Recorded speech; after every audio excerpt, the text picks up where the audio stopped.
कि उमर सिर्फ इनकलाब जिंदाबाद नारा लगाने वाले शख्स का नाम नहीं है। उमर खालिद को रिहा करो। पत्रकारिता की हालत बहुत खराब है, बहुत दमन हो रहा है, बहुत सारे पत्रकारों पे केस लगे हुए हैं। ये सच है, हकीकत है। अगर पिंजड़े में बंद बुलबुल की आवाज मुझे अच्छी लगी और उस पर मैं कुछ लिख रहा हूं, मैं उस पिंजड़े के बारे में भी लिखूंगा। कसम से अगर मैं पर्ची निकालने वाला होता तो दे देता आपके हाथ में। ये इतनी जल्दी खत्म नहीं होगा। कि हम अपने विद्यार्थियों को उन सारे स्रोतों और संदर्भों से परिचित कराएं जो उस मसले को समझने में उसकी मदद करें। पिछले 13 सालों में भारत में लोगों को यह यकीन दिलाया गया है कि भारत के स्कूलों और विश्वविद्यालयों और कॉलेजों का काम है राष्ट्रवाद का प्रचार करना। और यह राष्ट्रवाद किसका राष्ट्रवाद है? तो जाहिर है राष्ट्रीय स्वयंसेवक संघ मार्का राष्ट्रवाद। यह एक तरह से छात्रों के साथ धोखाधड़ी है, क्योंकि हम उनको सच नहीं बताए। जंतर मंतर में जो सैलाब हमने देखा, जो एक तरह से इस पागलपन के दौर के खिलाफ अपनी आवाज उठा रहा था, जब छात्रों पे केस हो जाते और जब उमर खालिद जैसे एक ब्रिलियंट माइंड को आपने 6 साल बंद किया है।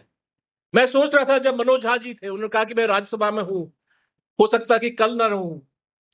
राज्यसभा की मियाद जो है, वो आपका जो टर्म है वो 6 साल है, और 6 साल जो है जेल वाले राज्यसभा में ऑलरेडी उमर खालिद वो 6 साल काट चुके। एक लंबा अर्सा होता है किसी के लाइफ में। जो सलाखों के पीछे उमर खालिद है, वो उसकी मियाद अभी तक तय नहीं हुई। जिन्होंने ये किताब लिखी वो आज सलाखों के पीछे है। सबसे पहले मेरे जहन में जो चीज आई वो हालात थे 2016 के, जबकि उमर के खिलाफ पूरा एक वावेला मचा था। हम सबको याद होगा, बार बार ऐसा लगता था कि शायद पूरे हिंदुस्तान में या दुनिया में कोई न्यूज ही नहीं है दिखाने के लिए, सिर्फ और सिर्फ उमर खालिद और उमर खालिद। उमर खालिद की किताब फ्रैक्चर्ड कम्युनिटीज, जहां वो अपने एक्नॉलेजमेंट में जेएनयू को एक ओड पेश करते हैं। वो कहते हैं कि जेएनयू वो जगह है जिसने मुझे सबसे मुश्किल वक्त में भी पॉसिबिलिटीज खोजना सिखाया। जेएनयू वो जगह है, वो यूनिवर्सिटी है जिसने मुझे अपने उम्मीदों में करेजियस, ऑडेशियस होना सिखाया। जो जेएनयू पे हो रहा है, उसके बावजूद जेएनयू जिंदा है, जिंदा रहेगा और इस फांसीवादी निजाम को ढाने में सबसे पहली पंक्ति में खड़ा होगा उस लड़ाई में और जीतेगा। नमस्कार दोस्तों, मेरा नाम हैदर अब्बास नकवी है और आप लोग मुझको इस वक्त दा स्वतंत्र पर देख रहे हैं। आज हम बात करेंगे एक ऐसे नाम की जो पिछले 6 वर्षों से जेल में है, लेकिन जिसकी किताबें, विचार और बहसें आज भी देश भर में चर्चा का हिस्सा है। और कहीं भी आंदोलन होता है, वहाँ पर गोदी मीडिया, राष्ट्रवादी अपने आप को कहने वाले कह देते हैं कि इसके नाम के नारे लगे थे। आप लोग समझ गए होंगे कि हम बात उमर खालिद की कर रहे हैं। जी हाँ, अभी दिल्ली के प्रेस क्लब ऑफ इंडिया में उमर खालिद के जेल में बिताए गए 6ठे जन्मदिन के मौके पर उनकी नई किताब fractured communities, Adivasi histories and the politics of power पर एक विशेष कार्यक्रम आयोजित किया गया। इस कार्यक्रम से पहले जेएनयू में भी एक कार्यक्रम हुआ था जो एक ऑडिटोरियम में होना था, लेकिन वहाँ का जो प्रशासन है, जेएनयू के प्रशासन ने उसकी इजाज़त नहीं दी। तो बच्चों ने सड़क पर बैठ कर, यानी कि मैदान में, स्टेडियम ऑडिटोरियम के बाहर एक इसी तरह से प्रेस कॉन्फ्रेंस की। वहाँ पर अदिति घोष क्या कह रही हैं पहले आप सुन लीजिए, और फिर हम लोग प्रेस कॉन्फ्रेंस यानी कि प्रेस क्लब में कौन कौन लोग आए और उन्होंने क्या कहा, इस पर बात करते हैं। मैं इस समय, आज के ही दिन, झारखंड में जो छात्र अपने शिक्षा और रोजगार के लिए संघर्ष कर रहे हैं, उन्हें सॉलिडारिटी पेश करती हूँ जेएनयू-एसयू की तरफ से। उसी के साथ साथ केन बेतवा रिवर लिंक के खिलाफ जो संघर्ष चल रहा है, सीजी माली में जो संघर्ष चल रहा है, और तमाम जो आदिवासी लोग अपना संघर्ष कर रहे हैं, अपने जल जंगल जमीन की संघर्ष, अपने शिक्षा, अपने रोजगार का संघर्ष कर रहे हैं, उन सबको हम क्रांतिकारी इस्तकबाल, जय भीम, लाल सलाम पेश करते हैं। आज हम यहाँ इकट्ठा हुए हैं, हमें कहीं और इकट्ठा होना था। तो आज की बात की शुरुआत में उमर खालिद की किताब फ्रैक्चर्ड कम्युनिटीज, जिसका डिस्कशन करने के लिए हम साथ में जुड़े हैं, उसके एक्नॉलेजमेंट के पहले पैराग्राफ के कुछ लाइन से करना चाहूंगी, जहां वो अपने एक्नॉलेजमेंट में जेएनयू को एक ओड पेश करते हैं। वो कहते हैं कि जेएनयू वो जगह है जिसने मुझे सबसे मुश्किल वक्त में भी पॉसिबिलिटीज खोजना सिखाया।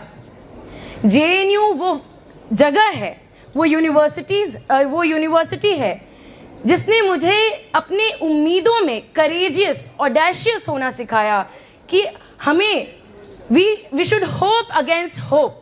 That is what he has learned from JNU and he writes that. और इसके आगे भी वो ये लिखते हैं कि तमाम झूठ, फरेब और अटैक जो जेएनयू पे हो रहा है, उसके बावजूद जेएनयू जिंदा है, जिंदा रहेगा और इस फांसीवादी निजाम को ढाने में सबसे पहली पंक्ति में खड़ा होगा उस लड़ाई में और जीतेगा। और आप सबका यहाँ आना उनकी बात को सच करता है, उनकी प्रोफेसी को सच करता है कि जितने भी आक्रमण हो, जितने भी झूठ फैलाए जाएं, जेएनयू के लोग हर वक्त जेएनयू के डेमोक्रेटिक स्पेस को बचाने के लिए खड़े रहेंगे, सॉलिडारिटी में रहेंगे। इतना दिक्कत क्या है इस किताब से? किताब ही तो है। कल 9 अगस्त था, हम बार बार दोहरा रहे हैं कि कल 9 अगस्त को दुनिया भर में इंडिजिनस पीपल को, उनके स्ट्रगल्स को याद किया जाता है। सिर्फ हिंदुस्तान में नहीं, अमेरिका से लेके ऑस्ट्रेलिया, हर जगह जो लगातार सालों से उन पे कॉलोनियल, कैपिटलिस्ट हिंदुस्तान में ब्राह्मणिकल वायलेंस हुआ है, उसको याद करते हुए, उसको रिकॉग्नाइज करते हुए एक लड़ाई जो वो लड़ते आए हैं, उसको याद करने के लिए कई दशकों से ये दिन मार्क किया जाता है। और उसी के उपलक्ष्य में हमने भी सोचा कि एक किताब आई है, सबसे लेटेस्ट किताब है, झारखंड के आदिवासियों की राजनीति पे ये किताब है, क्यों ना इस पे बात की जाए। लेकिन इत्तेफाक से उस किताब के लेखक हो जाते हैं इसी जेएनयू के, इसी SSS के सेंटर फॉर हिस्टोरिकल स्टडीज के उमर खालिद, एक हिस्टोरियन, एक एक्टिविस्ट जो पिछले 6 साल से जेल में बैठे हैं बिना किसी ट्रायल के। क्यों इतनी दिक्कत है? दिक्कत हमें पता चल सकता है जो उसी किताब के आफ्टरवर्ड में नंदिनी सुंदर लिखती हैं। वो ये लिखती हैं कि हिंदुस्तान के परिप्रेक्ष्य में अगर देखा जाए तो तमाम कम्युनिटीज को इंटीग्रेट करने के लिए, एसिमिलेट करने के लिए कहा जाता है, जिसमें 2 सबसे मुख्य कम्युनिटीज होती हैं, एक मुस्लिम कम्युनिटीज और एक आदिवासी कम्युनिटी। एक के लिए कहा जाता है कि एक मेन स्ट्रीम से जुड़ना ही नहीं चाहता और दूसरा मेन स्ट्रीम में जुड़ने के काबिल ही नहीं है, जो है आदिवासी कम्युनिटी। और उसके बाद शी गोज ऑन टू से कि किस तरीके से जेल में हम देखें तो इस देश के दलित, आदिवासी और मुसलमान ही बैठे हैं, उनको ही अंदर डाला गया है। दिक्कत यह है साथियों कि सालों साल से जो एक इमेज बनाया जा रहा है, एक स्टीरियोटाइप बनाया जा रहा है कि समाज में एक महिला कैसी होनी चाहिए, एक दलित कैसा होना चाहिए, एक मुसलमान कैसा होना चाहिए, एक आदिवासी कैसा होना चाहिए। उस समय जब एक मुस्लिम स्कॉलर, एक मुस्लिम हिस्टोरियन झारखंड पे किताब लिखता है, झारखंड के आदिवासियों की राजनीति के बारे में किताब लिखता है, तो उनके बनाए हुए डब्बों को तोड़ देता है। वो समझ नहीं पाते हैं कि फिर इसको डब्बे में कैसे डालें। इसको तो उनका स्टीरियोटिपिकल मुस्लिम होना चाहिए था, ये कहां से हिस्टोरियन बन गया? कहां से इसने जेएनयू से पीएचडी कर लिया, थीसिस लिख दिया, किताब छप गई? उनको इससे दिक्कत होती है। उनको इस बात से भी दिक्कत है कि जब लोग ये किताब पढ़ेंगे, जब लोग इस किताब के बारे में बात करेंगे, तो उनको दिखेगा एक स्कॉलर का, एक नागरिक का अपने मुल्क के लोगों से मोहब्बत, दिखेगा कि कितने प्यार से एक किताब लिखी गई, सालों साल की मेहनत की गई समझने में, और उसको दर्ज कराया गया, उन आंदोलनों को, उन स्ट्रगल्स को लिखा गया। ये दिक्कत होगी अगर लोग पढ़ लेंगे, क्योंकि हमें तो उमर खालिद एक पर्टिकुलर इमेज में चाहिए, उमर खालिद द हिस्टोरियन नहीं चाहिए। लेकिन एक और चीज है, अचानक से SSS का ऑडिटोरियम का बुकिंग कैंसिल किया जाता है और उसके बाद एक्स पे ट्वीट किया जाता है। पहली लाइन में बहुत ही फ्रॉडुलेंट तरीके से यह लिखा जाता है कि इवेंट को कैंसिल करा दिया गया।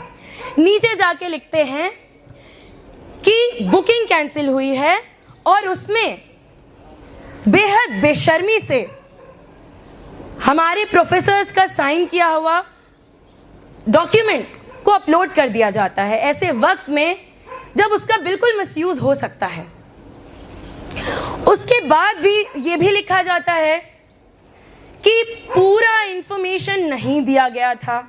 किस बात का इंफॉर्मेशन चाहिए आपको? हम एक किताब पढ़ रहे हैं, हम एक किताब डिस्कस कर रहे हैं। आप बताइए, आप लिख कर दीजिए कि आप में तो इतनी जुर्रत नहीं है कि आप लिख कर दे पाए कि हमें उस किताब से क्यों दिक्कत है। हिम्मत है तो लिख कर दीजिए। और उस समय भी हमने कहा था, जब हमें कहा गया कि आप कहीं और करा लीजिए, मत कराइए वगैरह वगैरह, हमने कहा यूनियन का कार्यक्रम है, यूनियन अपने मर्जी से नहीं कैंसिल करेगा कोई चीज, ये होगा वही होगा, आपको कैंसिल करना है आप करिए। क्यों कैंसिल किया गया? इससे पहले भी तो कई कार्यक्रम हुए हैं। पिछले हफ्ते इस कॉन्टेक्स्ट में इसको समझना बहुत जरूरी है और आप सबसे अपील करूंगी कि इसको सीरियसली लीजिए।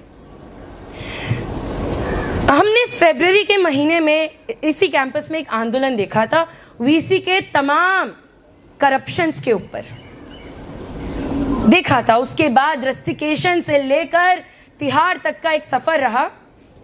उसके बाद वही बातें रिपोर्टर्स कलेक्टिव अपने रिपोर्ट में पिछले हफ्ते लिखकर रिलीज करता है कि किस तरह रिक्रूटमेंट का स्कैम होते जा रहा है। ऐसे प्रोफेसर जिनका कोई क्वालिफिकेशन नहीं है, जिनको टर्मिनेट कर देना चाहिए, उनको प्रमोट किया जा रहा है। हर स्कूल में ये हो रहा है। किस तरीके से पैसे बनाने का फैक्ट्री बना दिया गया इस कैंपस को। तो शायद वीसी को ये लगा होगा कि ये न्यूज ना बने, क्योंकि पूरा देश इसके बारे में बात कर रहा है, पूरा देश इसके बारे में बात कर रहा है। तो उनको लगा कि कहीं ये समाचार ढल जाए, इस पे बात ना हो, तो हम एक कंट्रोवर्सी कंस्ट्रक्ट कर देते हैं। यही कोशिश की इन्होंने कि एक कंट्रोवर्सी क्रिएट की जाए। बार बार जो जेएनयू के नाम पे कंट्रोवर्सीज क्रिएट की जाती, लेकिन ये हमारे लिए पहली बार नहीं हो रहा है। हम कई बार इसको झेल चुके हैं।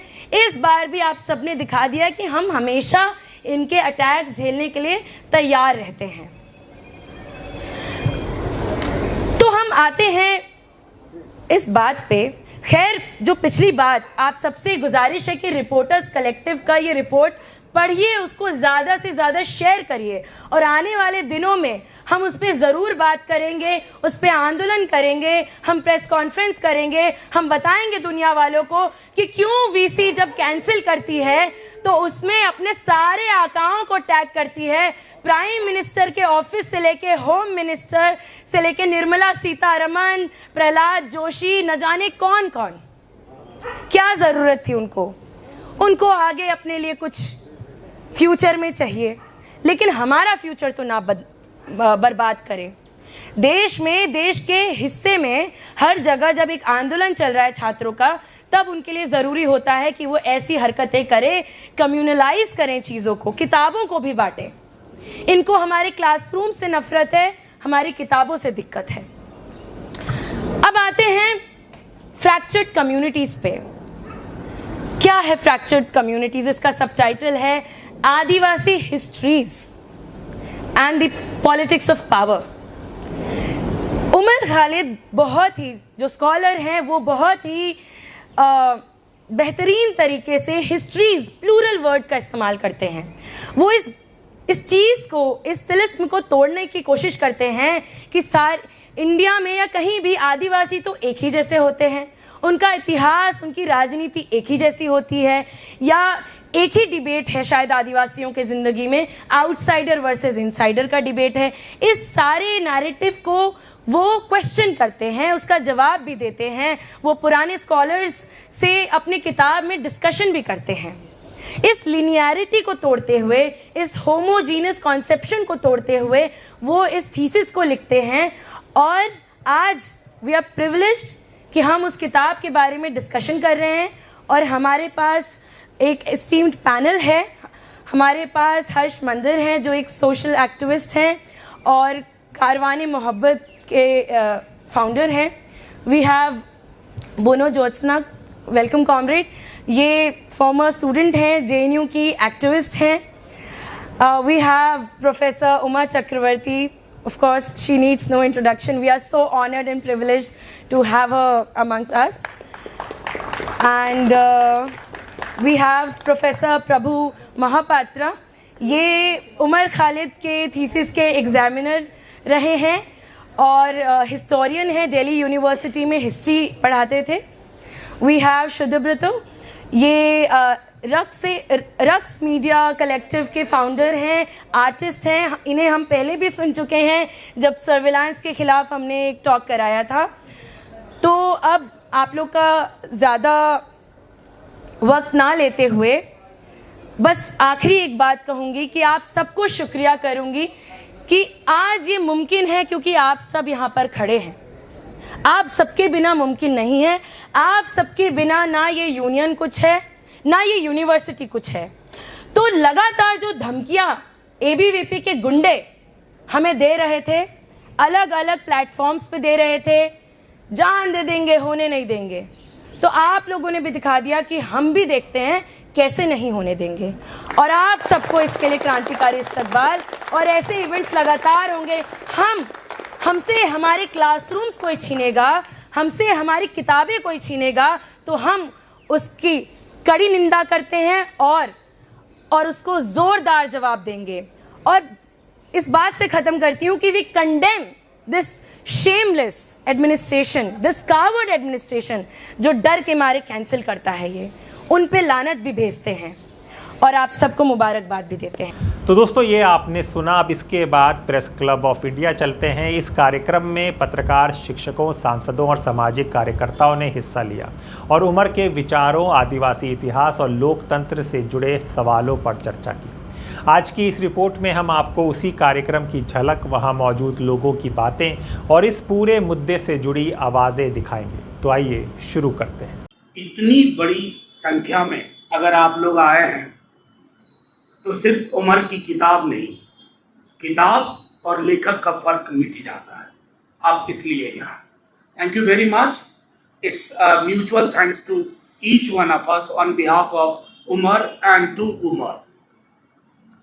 दूसरी बात Neha ji, I am thankful to you. जब आई वॉज एंटरिंग, आपने मुझे दिल्ली यूनिवर्सिटी प्रोफेसर कहा तो मुझे अच्छा लगा क्योंकि मेरा नाम पहले लिखा हुआ था MP Rajya Sabha. I knew Umar when I was not in Rajya Sabha. I met him first when I was not in Rajya Sabha.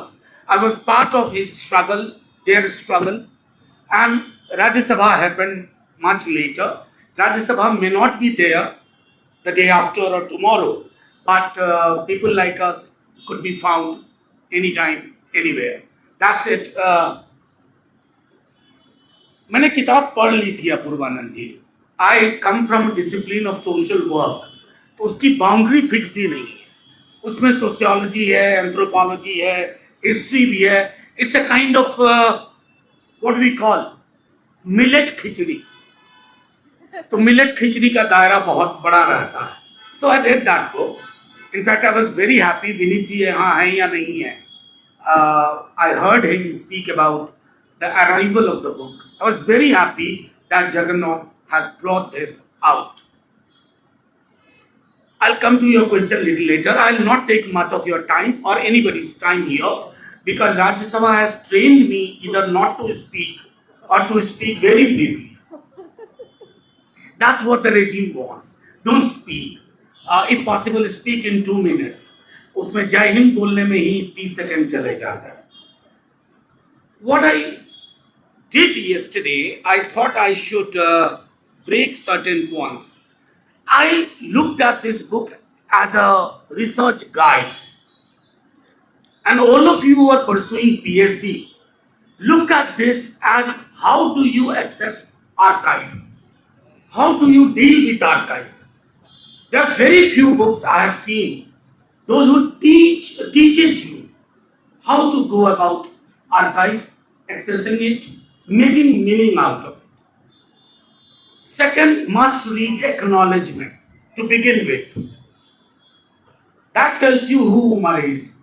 He has not forgotten anyone. His canvas of acknowledgement tells you the canvas he carries. थोड़ा तो ये भी साबित करना था कि आप राज्यसभा बोल के सोचते होंगे अंग्रेजी नहीं आती है, तो मैं खैर I'll switch in bilingual. तो उसको देखिए. और एक चीज मैं अपनी कलीग नंदिनी नहीं है उनके बिहाफ पे, दिल्ली यूनिवर्सिटी में जब हम सब साथ हुआ करते थे, जब साथ होने पे पाबंदी नहीं थी, जब साथ होना धारा 163 का उल्लंघन नहीं था, जब साथ होना राष्ट्र के विरोध नहीं होना हुआ करता था, तो आदिवासी समस्याओं के लिए पॉइंट पर्सन हमारे लिए नंदिनी हुआ करती थी. इस पर बुलाना है किसको? नंदिनी को बुलाओ नहीं यार. Is free? अरे फ्री क्या, बात कर लेंगे, उसके हिसाब से डेट तय कर लेंगे. She writes about Umar's work and I must read these lines. मैंने मार्क किया था. Yes.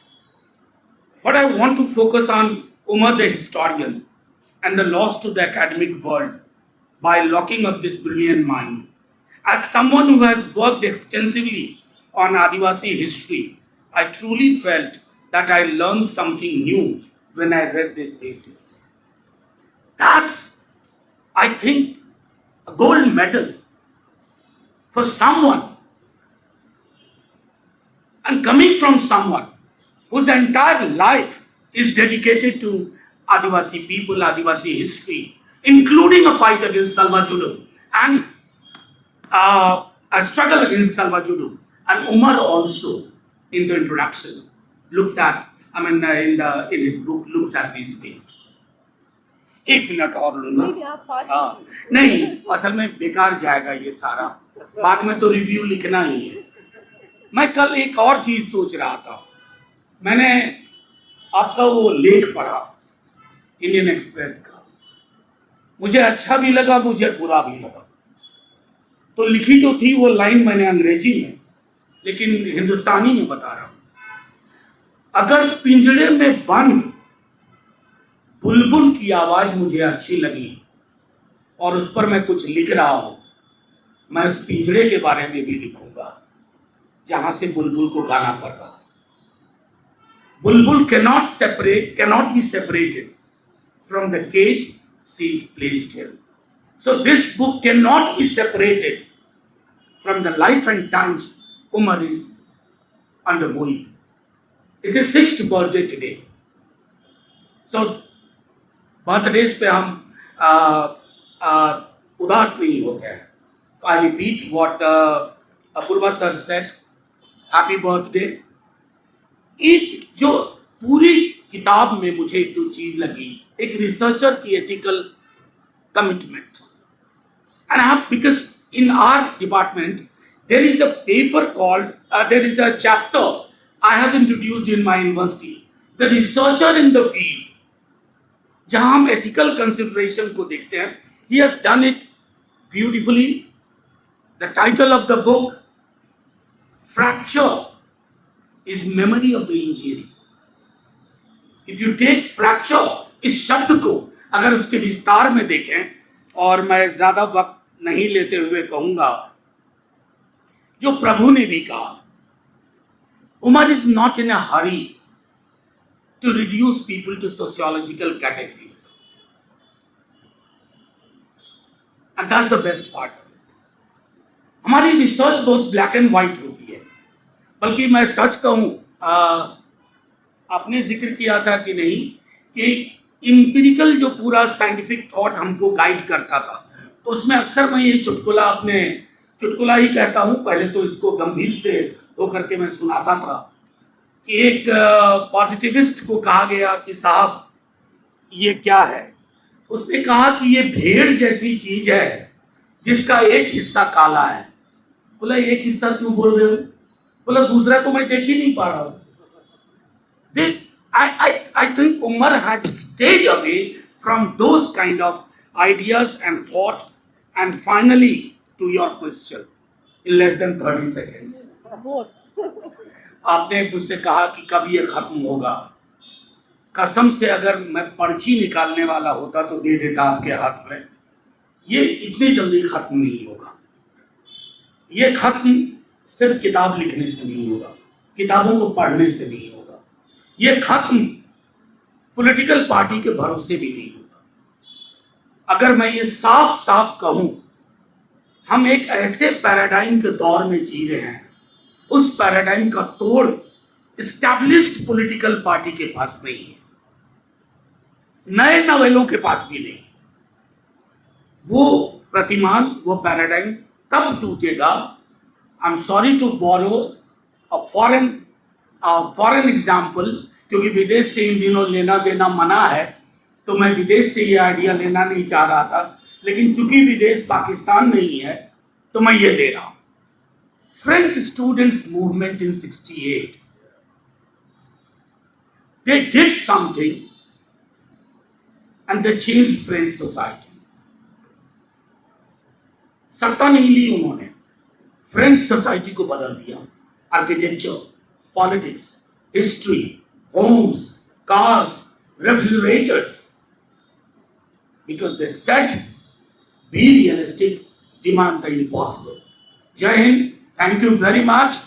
Umar, this is just the first. I hope some recording reaches him or the message reaches him. We are all so proud of you for your work in the book, for your work outside. We shall win. And that day is not far. Thank you very much. सारे लोगों की तरफ से उमर खालिद को उनके जन्मदिन की मुबारकबाद, और हम सब लोगों को भी उमर खालिद के जन्मदिन की मुबारकबाद।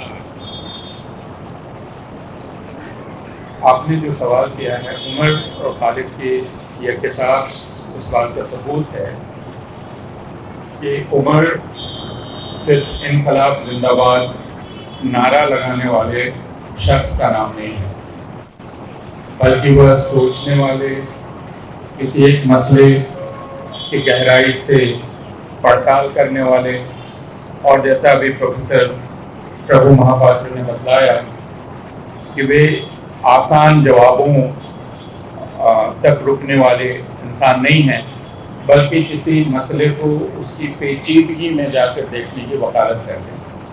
तो वे कोई किसी तरफ, इस तरफ या उस तरफ जाने की वकालत नहीं कर रहे।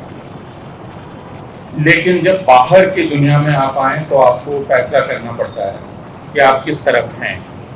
और ये एक फ़र्क है जिसको अकादमिक दुनिया कहते हैं, जब हम क्लासरूम में होते हैं, जब हम कोई रिसर्च पेपर लिख रहे होते हैं, जब हम अकादमिक विचार विमर्श कर रहे होते हैं, हम हमेशा अपने विद्यार्थियों से यह कहते हैं कि आप कक्षा में हैं तो कार्ल मार्क्स को आप इसलिए न पढ़ें कि आप मार्क्सवादी होंगे, गांधी को आप इसलिए न पढ़ें कि आप गांधीवादी होंगे।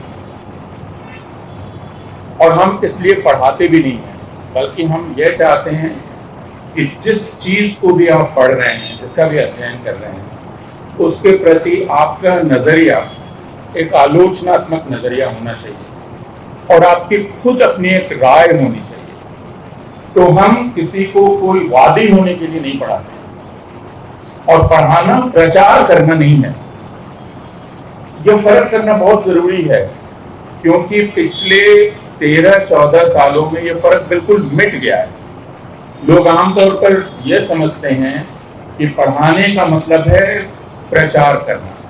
मार्क्सवाद पढ़ा रहे हैं तो मार्क्सवाद का प्रचार है, गांधीवाद पढ़ा रहे हैं तो गांधीवाद का प्रचार है, सावरकर को पढ़ा रहे हैं तो सावरकर का प्रचार है।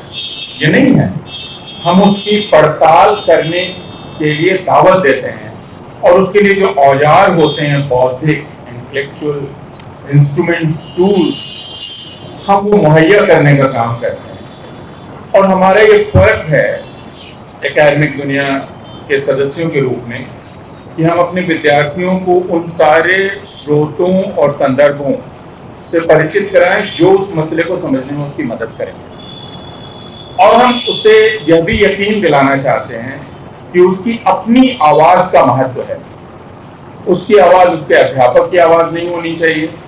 एक शोध निदेशक, एक रिसर्च गाइड अपने रिसर्चर को अपनी आवाज में नहीं ढालना चाहता है, ये उसकी कामयाबी नहीं है।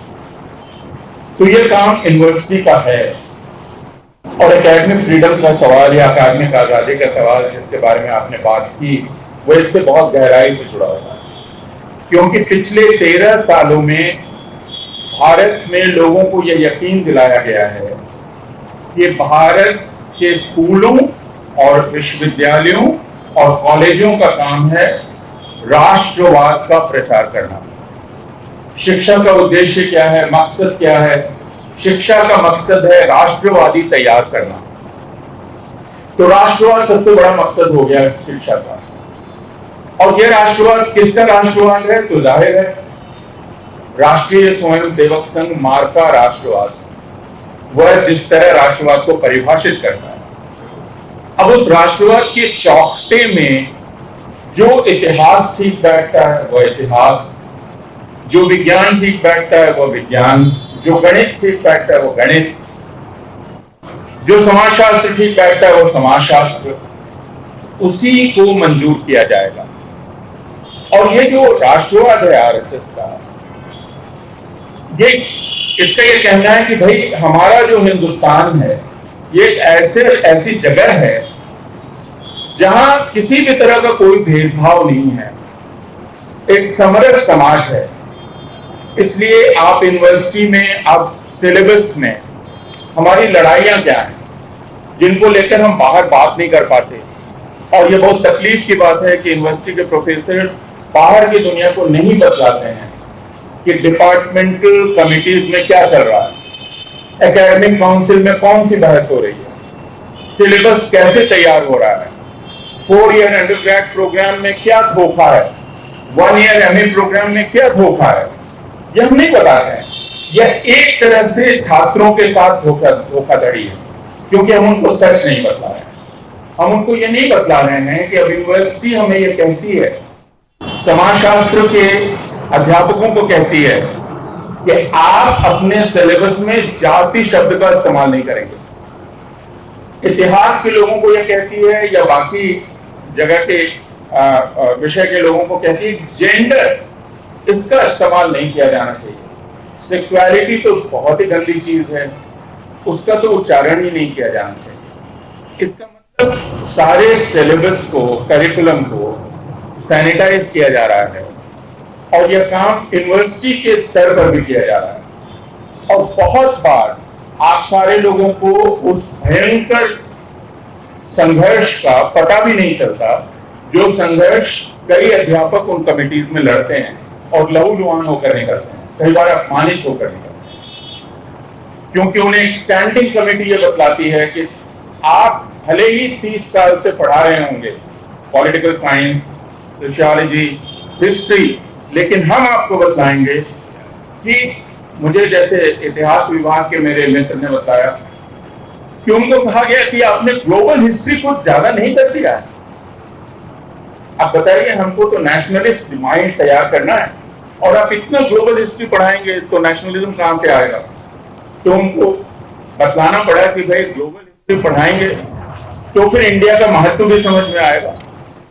तो कई बार मुझे यह लगता है कि हमें मिनट्स रखने चाहिए जो मीटिंग्स हो रही हैं उनकी, क्योंकि वह बाद में चलकर हिंदुस्तान में क्या हुआ, हिंदुस्तान की यूनिवर्सिटीज में क्या हुआ, इसके बारे में कुछ बताएंगे। मैं भी उसकी बात नहीं कर रहा जो अध्यापकों की नियुक्तियों को लेकर चल रही है। और रिपोर्टर्स कलेक्टिव ने एक रिपोर्ट जारी की है। दिल्ली विश्वविद्यालय के पूर्व कुलपति दीपक नैयर ने एक सार्वजनिक वक्तव्य में दिल्ली विश्वविद्यालय में होने वाली नियुक्तियों को लेकर कुछ बातें कही, और वो बात अभी भी सार्वजनिक जगह में हमारे छात्र विद्यार्थी आकर अपने क्लासरूम के बारे में बात करते हैं। और मैं ये यहाँ कहना चाहता हूँ एक अध्यापक के तौर पर कि अब क्लासरूम्स हम सब लोगों के लिए सुरक्षित जगह नहीं है। मैं जानता हूं कि कॉलेजेस में जो हमारे कोलीग्स पढ़ा रहे हैं वे कितने अपने आप को सेल्फ सेंसर करके पढ़ाते हैं। उनको रिकॉर्ड किया जा सकता है, उनके लेक्चर की 1.5 मिनट की क्लिप वायरल की जा सकती है, और मैं ये आपको बतला रहा हूं अगर आप इन खबरों से वाकिफ हैं तो उनको सस्पेंड करवाया जा सकता है, उनको जेल भिजवाया जा सकता है। इंदौर में एक लॉ कॉलेज के प्रिंसिपल को और वहां के टीचर्स को इसलिए सस्पेंड किया गया और जेल भेजा गया कि लॉ कॉलेज की लाइब्रेरी में एक किताब थी जिस पर एक राष्ट्रवादी छात्र संगठन को एतराज था। लाइब्रेरी में एक किताब थी, उस किताब के होने के जुर्म में प्रिंसिपल और 2 टीचर्स वो सस्पेंड हुए और गिरफ्तार हुए। यह घटना अब हिंदुस्तान में 20 लोगों के साथ हो रही है। इस वजह से अध्यापक अब काफी सावधान हो गए हैं। जो सावधान नहीं है वो खतरे में है, और इसका क्या नुकसान विद्यार्थियों को हो रहा है वो समझ सकते हैं, क्योंकि विद्यार्थियों का अधिकार है सब कुछ जानना, लेकिन अध्यापक उनको नहीं बतला सकते क्योंकि अगर वो बतलाएंगे तो वो जेल जा सकते हैं। एक व्यक्ति जो सोच रहा था यानी उमर खालिद, वो सोचने की वजह से जेल में है और किसी दूसरी वजह से नहीं है। अगर आप हाई कोर्ट के उस ऑर्डर को पढ़ेंगे जिस ऑर्डर में उमर खालिद के जमानत को खारिज किया गया, तो कहा गया कि ये बहुत ही शातिर सोचने वाला दिमाग है, क्योंकि ये जो सोचता है वो बोलता नहीं है, और जो वो बोल नहीं रहा है लेकिन जो सोच रहा है वो बहुत खतरनाक है, इसलिए इसको जेल में रहना चाहिए। तो ब्रेख्त की कविता है, आप सोचने वाले दिमाग को जेल में रख देंगे तो उसका शरीर जेल में रहेगा लेकिन दिमाग तो सोचता ही रहेगा, और जो दिमाग चलता है, जो सोचता रहता है, वो किताबों की शक्ल में सामने आता है। प्रभु ने इस किताब के बारे में विस्तार से बताया है। मैंने अभी किताब पूरी पढ़ी भी नहीं है, इसलिए उसके बारे में कहने का अधिकार नहीं। और मैं ये भी कहना चाहता हूं कि हम सारे अध्यापक अपनी सीमाओं को भी पहचानते हैं। अगर किताब इतिहास की है तो उस पर दूसरे विषय का अध्यापक शायद ही बोलने की जरूरत करे, वो कहेगा कि ये मेरे अधिकार क्षेत्र में नहीं है। लेकिन इस बात को शायद अदालतों के जज साहिबान नहीं समझते, उन्हें यह बात समझ में नहीं आती है कि किसकी अधिकार सीमा कहाँ है। मैं बहुत संक्षेप में यह कह रहा हूं कि हिंदुस्तान की शिक्षा अपने सबसे खतरनाक दौर से गुजर रही है।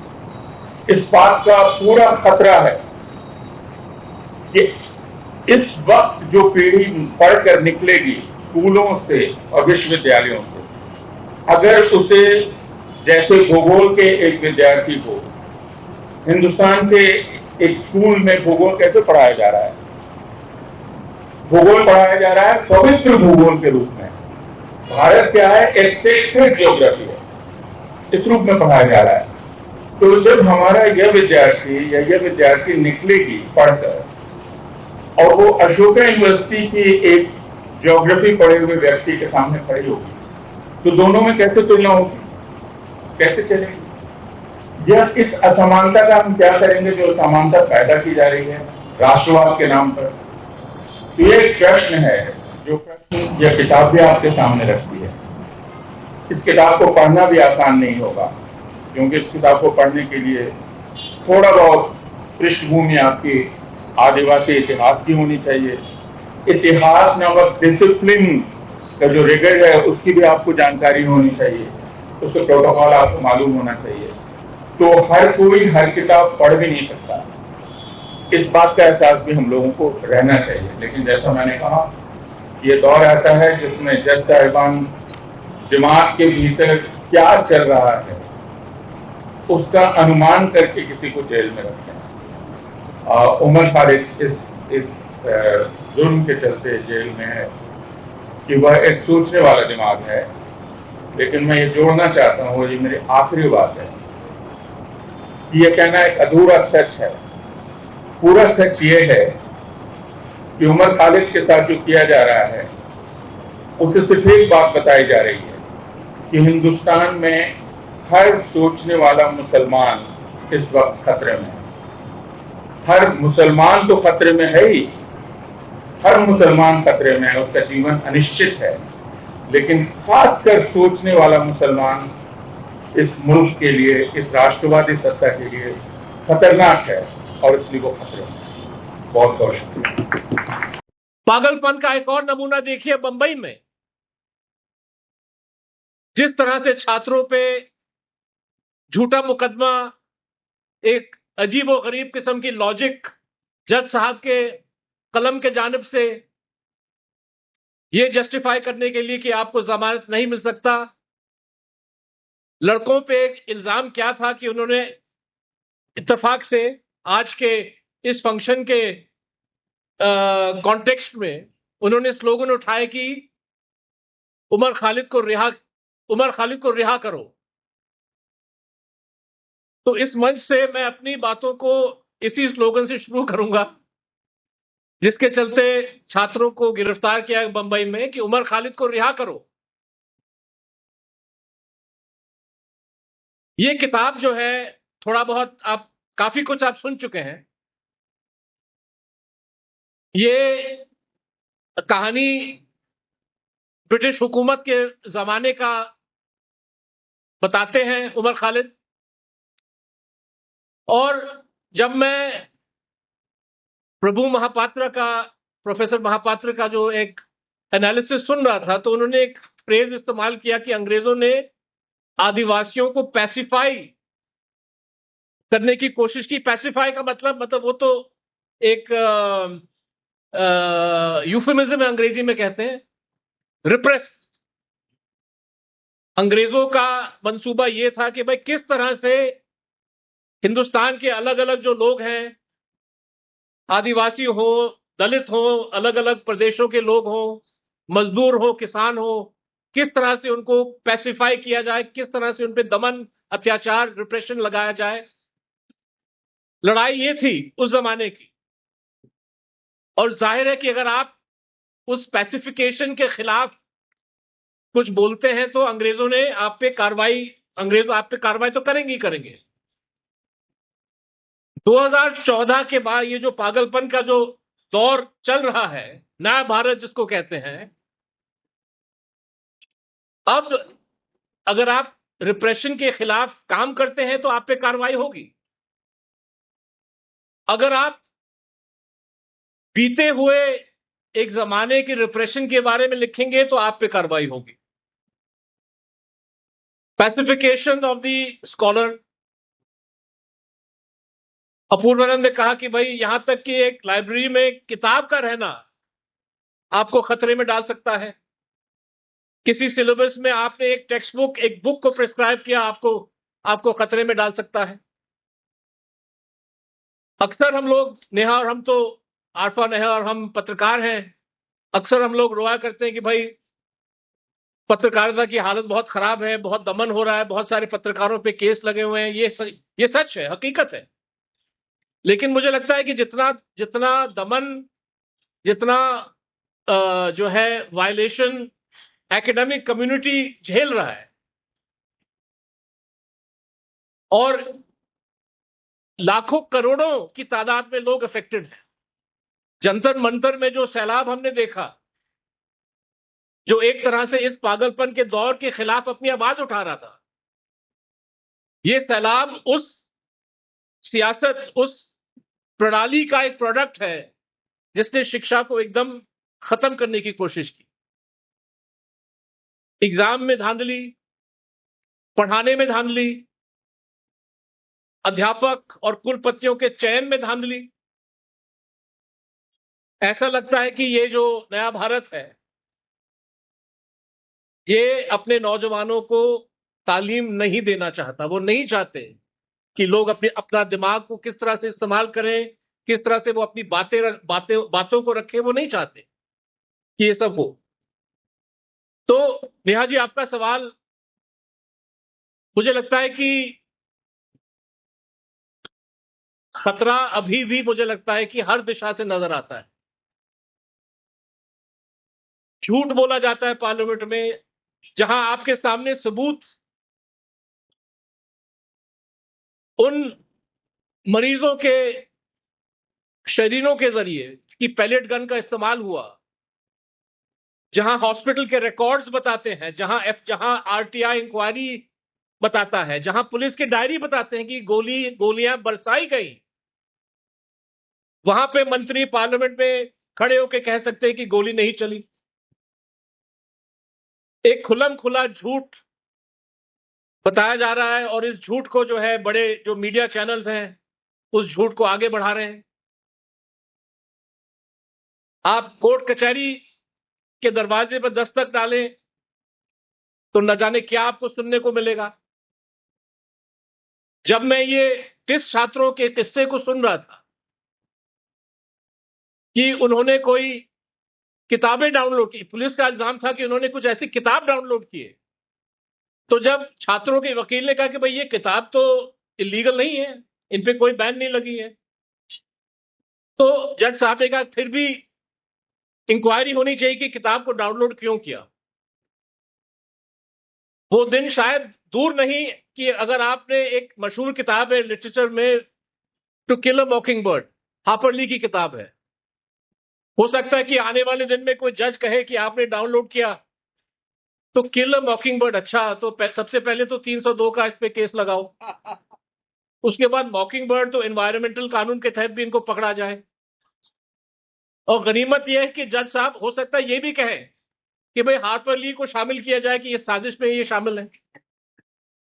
तो हम लोग हंस रहे हैं, लेकिन हंसी मतलब कि हंसी से हम क्या कर सकते हैं?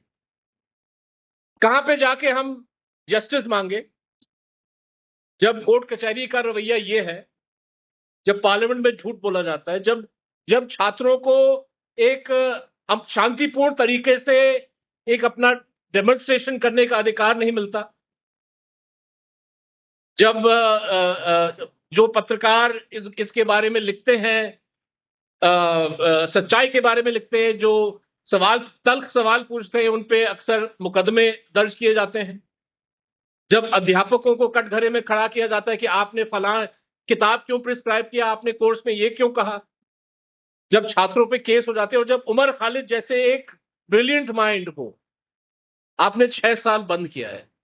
मैं सोच रहा था जब मनोज झा जी थे, उन्होंने कहा कि मैं राज्यसभा में हूं, हो सकता कि कल ना रहूं। राज्यसभा की मियाद जो है वो, आपका जो टर्म है वो 6 साल है, और 6 साल जो है जेल वाले राज्यसभा में ऑलरेडी उमर खालिद वो 6 साल काट चुके। एक लंबा अर्सा होता है किसी के लाइफ में। आप एज एन एक्सरसाइज आप जरा सोचिए अपने लाइफ में, किसी भी 6 साल के पीरियड को सोचिए कि उन 6 साल में मैंने क्या क्या किया। एक बहुत लंबा अरसा होता है, और यहां इस जो सलाखों के पीछे उमर खालिद है, वो उसकी मियाद अभी तक तय नहीं हुई है। सरकार के हाथ में बात को छोड़ा जाए, सुप्रीम कोर्ट ने भी कहा कि आप 1 साल के बाद आप आ सकते हो वापस, 1 साल के बाद भी कोई गारंटी नहीं।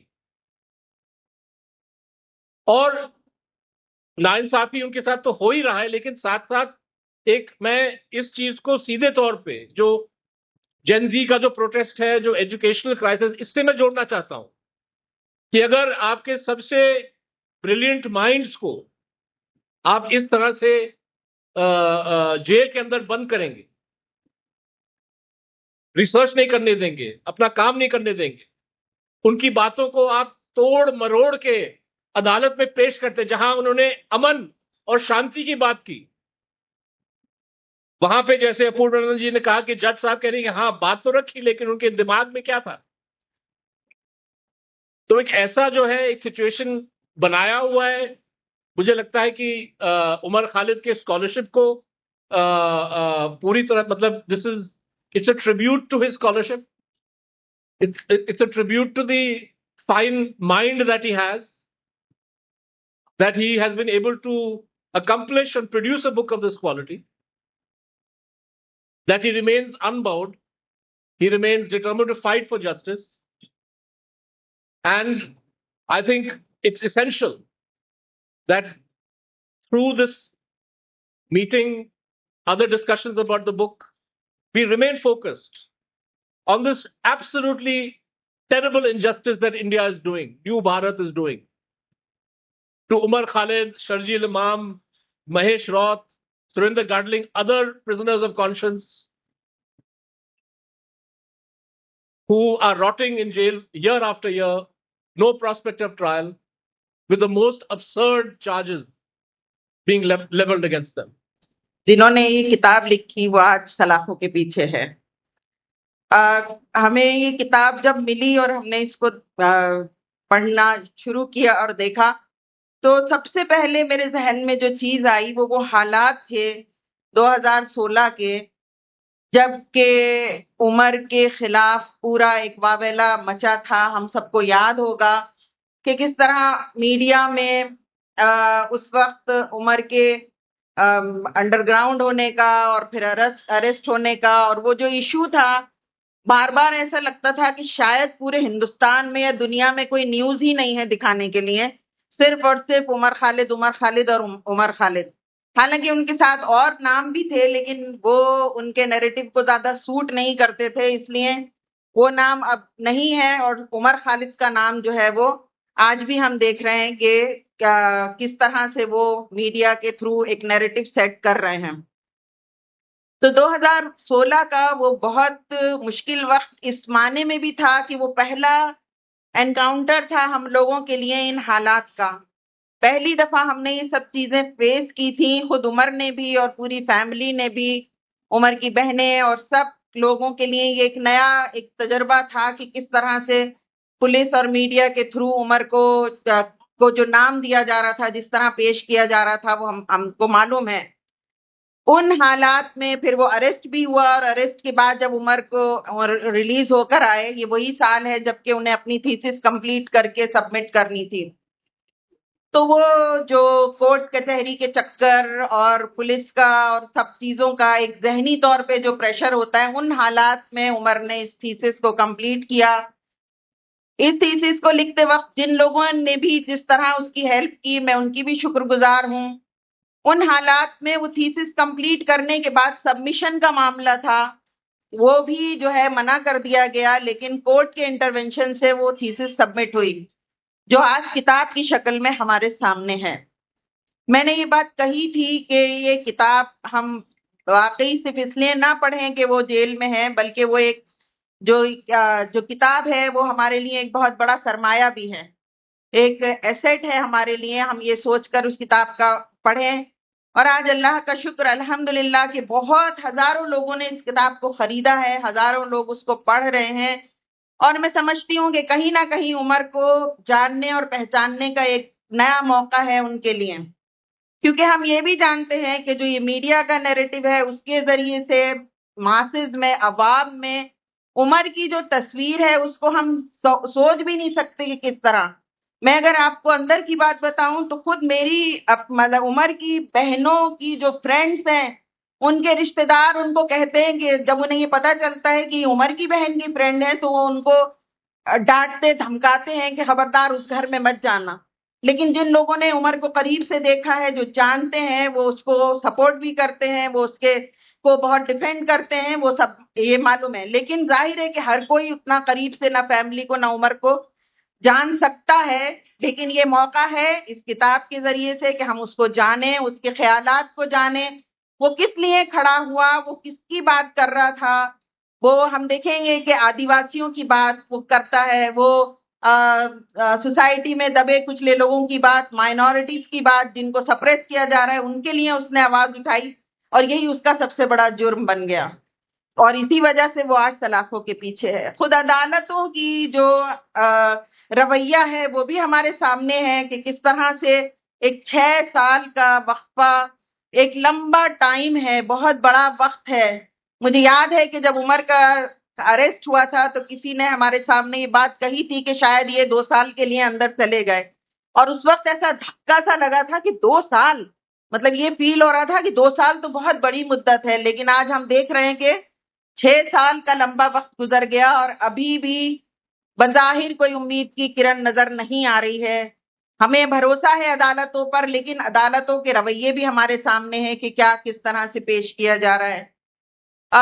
उमर की ये किताब जो है, मैं चाहूंगी कि हिंदुस्तान में और हिंदुस्तान से भी बाहर ज्यादा से ज्यादा लोग उसको खरीदें भी, उसको पढ़ें भी और उससे बहुत सारे नतीजे अखज़ करें।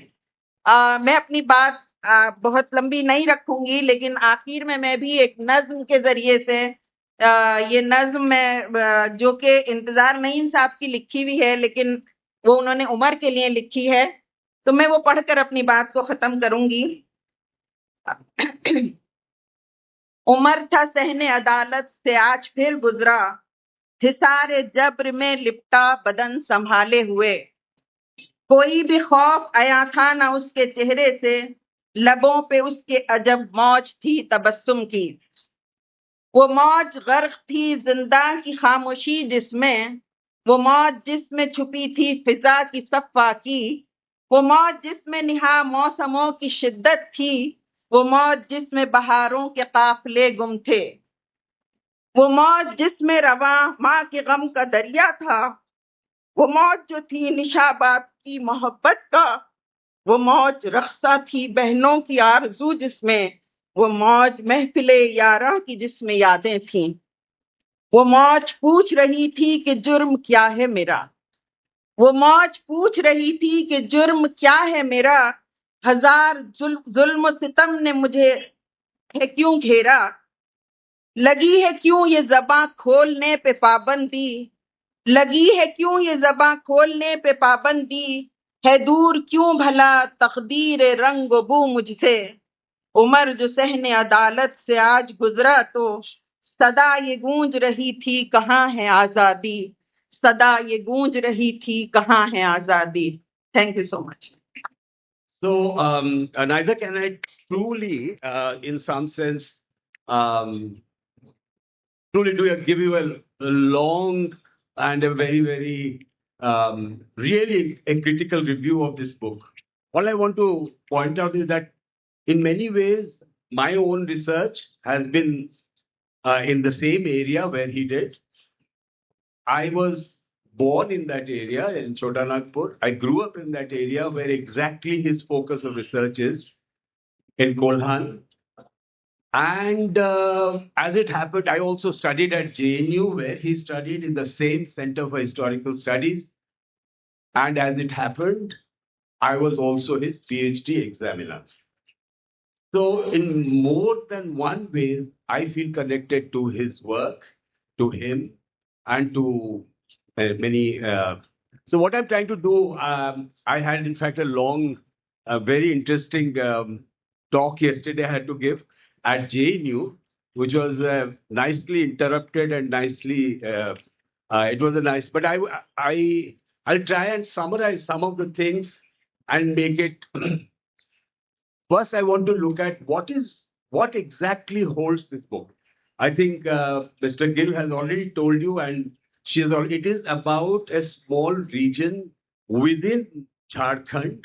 Its focus is there on a region which is called Kolhan, which actually became a government estate. That means government was the landlord of that region. That is the region in which you have one of the most densest sal forests in the world, perhaps, in the Saranda forest, which much later also was one of the areas in which the Maoist insurgency was there. But here, Umar's point is to look at this particular community. The people who live there are Hos, an Agret tribe of the similar to the Mundas, but it has specific histories. It has specific, and it is about the Hos and a particular system of governance introduced by the British, which is called, you can call it an administrative exceptional governance system, which or that, as they try to say, that it was to use or to create institutions which existed earlier, but to integrate it into the administrative structure. Institution of the headman and of the clan leader. So called the Munda Monkey system. Now, the point about the book is, I would like to try to say that the book tries to show in three different ways, if I have to look at the book in three different ways, in how, number one, what is the structure of that region, and what kind of holds it as a unity to understand it as a unit of exploration. Second, how have historians and other commentators, or say, let's say, how have they looked at it, and what is there in the mind of Umar? So what he was trying to do, I think, and I have read the thing carefully and examined it, and I still think it's an outstanding book, because I would say, what holds the book together, or what is central to the book's argument, is a particular series of contradictions. And he is not trying to resolve the contradictions. He is not trying to expose one view against the other. That will be rather mundane empiricism. What he is doing in this book is to look at a series of contradictions and hold them together in the same page. This particular method of doing history is absolutely interesting, very interesting. I would call it that he looks at these contradictions in a dialectical fashion. That means not by saying ye wrong hai, ye expose ho gaya. That's crude polemicism. What he tries to do is to hold this contradiction. I'll talk about this very briefly. Hold these contradictions and allow them to evolve, or let's say develop over time. And that's the beauty of the way he does it. Now, what is one central contradiction throughout is of class and community. Now, what he shows that how this tension continues to, so there is no homogeneous community, that he shows very well. But the point is, even with the rise of internal elites within through the administrative structure, the community still persists. Okay, so it is the tension between class formation from inside and the existence of the community. That tension animates the book. That is the one central tension of the book. The other tension, or the other contradiction in the book, is between this exceptionalism, administrative exceptionalism, and integrationism. On the one hand, they want to make it an exception, the type of governance, colonial governance, as an indirect rule, not direct rule. But on the other hand, they deeply integrate the existing or the created structure of governance, internal structure of governance, into the colonial state. So this tension continues throughout in the book. It is manifest not only in the internal development of within the community, the way a kind of class of collaborating elite leadership emerges and reproduces. This is throughout reproduced. That, alongside also the emergence of a more integrationist and interventionist state. So it is on the one hand saying, you are exceptional, but on the other hand, you are. So there he uses the term paternalism as a way in which this centripetal and centrifugal forces are put together. All right. Now the third set of contradictions, which I think animates the book, is about the political constitution of the community itself. So there is a contradictory force in which the political community is being created. And these forces are, as I told you, on the one hand, the force of class formation and what you call community formation. And then you have administrative exceptionalism and integrationism. And here the politics enters this through time, through historical unfolding of these contradictions. So what he means by Adivasi politics is precisely this, the historical unfolding of these sets of contradictions. There are many others. It is manifest in the way the colonial state itself had not one voice, often had two or three voices, and there were policy contradictions, there was contradictions within the community, and so on and so forth. But the key point about the political constitution is that these tensions are reconfigured over time. And that's the beauty of the way he has developed the book. And I think it's an interesting. So what he does simultaneously is to look at the historiography. How does he do it? Look at the colonial chaps who wrote about it, the colonial officials, those who tried to write the history of this region, and contradictions which were there inherent in those writings. Then colonial anthropology, which played a major role. Then there was a brilliant analysis of D.N. Majumdar, the Indian anthropologist who studied that region in the Horse. He shows again not a contradiction between colonial anthropology versus nationalist anthropology, but within the nationalist anthropologies, a shift which takes place. All right, the shift which takes place and contradictions which come about there. The methodological point he makes, and this is important for all of us to understand, that he is not merely dishing anyone. They're saying, well, this is wrong and I am right. No, he plays the two forces or two opposing views all the time, bounces them together, introduces temporal development, and that constitutes the historically, methodologically, I think it's a wonderful breakthrough that he has done. That is my reading of his book. I want to now end by looking at something, or the last part I want to talk about is what kind of political, as I said, political contradiction and political constitution of the region and the community that I've talked about, but what kind of political conclusions can be drawn. That's very important. What conclusions can be drawn? And here I think Nandini did write a beautiful epilogue to this, and she is much more clear about it. But I can now rightfully say in some ways, how is the most important political conclusion of this book evolves through its own unfolding.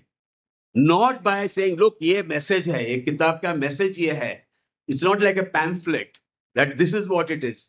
It allows the reader to jump over or take an imaginative leap and draw its political conclusion. He is not drawing everything for you.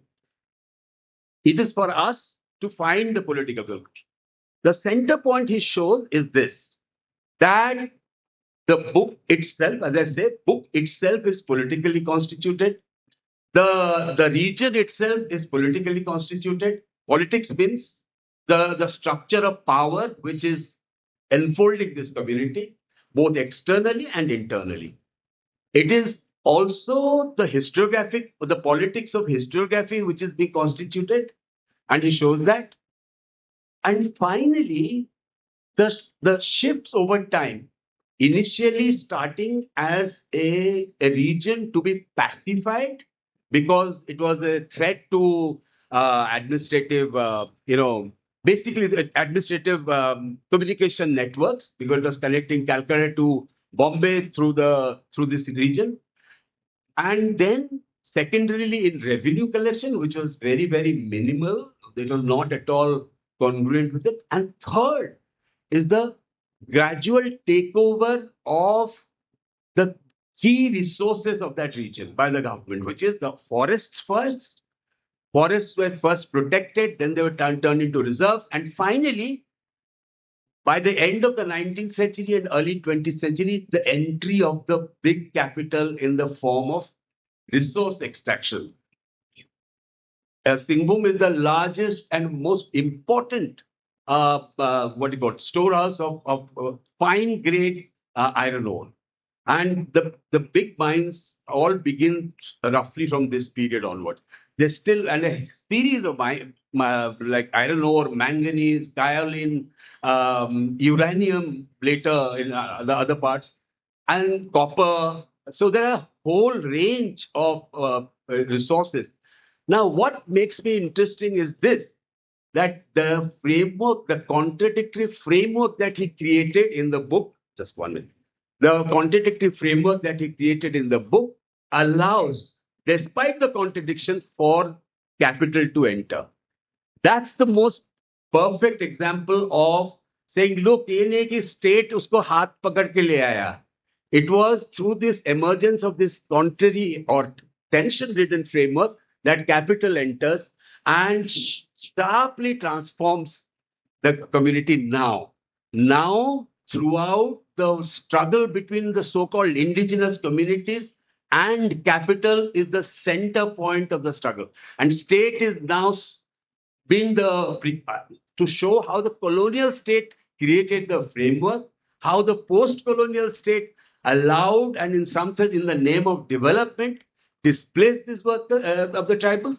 And finally, in today's time, all over from Chhattisgarh down to Koraput, all that region in the eastern India and central India are undergoing this. That is the conclusion that I would like to say.